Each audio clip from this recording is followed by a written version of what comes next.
সংসদের ১৮তম অধিবেশনের প্রথম বক্তব্য রাখবেন মিস্টার দুলাল। মিস্টার দুলাল, আপনার সময় ২ মিনিট।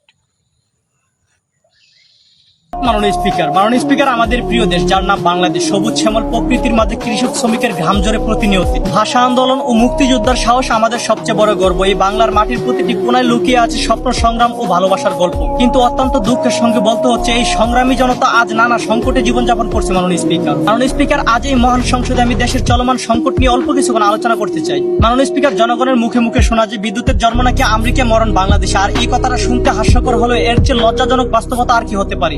২০২৬ সালে পৌঁছেও মনে হচ্ছে ১৯৭১ সালের মতো হারিকেন জ্বালিয়ে আমাদের জীবন চালাতে হবে। সংকটের কালো ছায়া যেন কিছুতে আমাদের পিছু ছাড়ছে না। আর ছাড়বি বা কি করে? যারা দেশের জন্য লড়াই করার কথা, তারাই যদি দেশের ভবিষ্যতের কথা চিন্তা না করে দেশের টাকা চুরি করে বিদেশে পাচার করে বাড়ি বানায়, তাহলে এই দেশের সংকটের ছায়া কিভাবে কাটবে আপনি বলেন। মাননীয় স্পিকার, এই দেশের নেতা নামক কিছু চোররা জনগণের সেবা করার নামে বিভিন্ন চেয়ারে বসে সম্পদের পাহাড় গড়ে তোলেন। সাধারণ জনগণ যাদের উপর ভরসা করে, তারাই যদি কোটি কোটি টাকা পাচার করে এই দেশের মাথায় ঋণের বোঝা চাপিয়ে দেশ ছেড়ে পালিয়ে যায়, তাহলে প্রশ্ন থেকেই যায়, এই দায়ভার কে নেবে? তারা হয়তো ভাবে আমাদের কি আসে যায়, ঋণের বোঝা তো জনগণরাই বইবে। কিন্তু মাননীয় স্পিকার, এই ঋণের বোঝা কোনো এক ব্যক্তির কাঁধে পড়বে না, এর প্রভাব পড়বে পুরো দেশের জনগণের উপর, যেমনটা বর্তমানে পড়তেছে। একটি দেশের সবচেয়ে গুরুত্বপূর্ণ প্রয়োজনীয়তার মধ্যে বিদ্যুৎ অন্যতম, কিন্তু বছরের পর বছর বিদ্যুতের ঘাটতি সমাধান কোথায়? আজও সেই প্রশ্নের উত্তর নাই। আমরা যারা এসি রুমে বসে বিলাসিতার জীবনযাপন করি, তাদের হয়তো ভোগান্তি কম, কিন্তু ভোগান্তির আসল বোঝা বহন করে এই দেশের খেটে খাওয়া মানুষগুলা।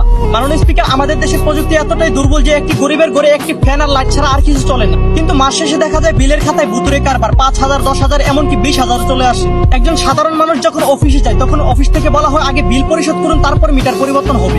আমি বলতে চাই, এই গরিব মানুষ যদি এই বিলের বোঝা বইতে না পারে, তাহলে এর সমস্যার সমাধান করবে কে? কেন এই অনিয়মের সংশোধন হবে না? মাননীয় স্পিকার, দিন দিন এই দেশের প্রতি মানুষের আস্থা নড়বড় হয়ে যাচ্ছে। যেই দেশকে ভালোবেসে মানুষ জীবন দিতে এক পা পিছিয়ে যায় না, আজ সেই দেশের দিকে মানুষ কান্না ভরা চোখ নিয়ে তাকিয়ে আছে। মাননীয় স্পিকার, আমি সর্বশেষ একটা কথাই বলতে চাই, দলমত, হিংসা, বিদ্বেষ ভুলে আসুন আমরা সবাই এক কাতারে দাঁড়াই। চুরি নয় সততা চাই, দুর্নীতি নয় আইনের শাসন চাই, বিভেদ নয় ঐক্য চাই। দেশটা কারো একার নয়, এই দেশ আমাদের সবাই। তাই আসুন আমরা সবাই মিলে একটি নিরাপদ, দুর্নীতিমুক্ত, উন্নয়ন সমৃদ্ধ বাংলাদেশ গড়ে তুলি। আজকের এই ঐক্য হোক আমাদের আগামীর শক্তি। জয় হোক মানুষের, জয় হোক বাংলাদেশের। ধন্যবাদ মাননীয় স্পিকার।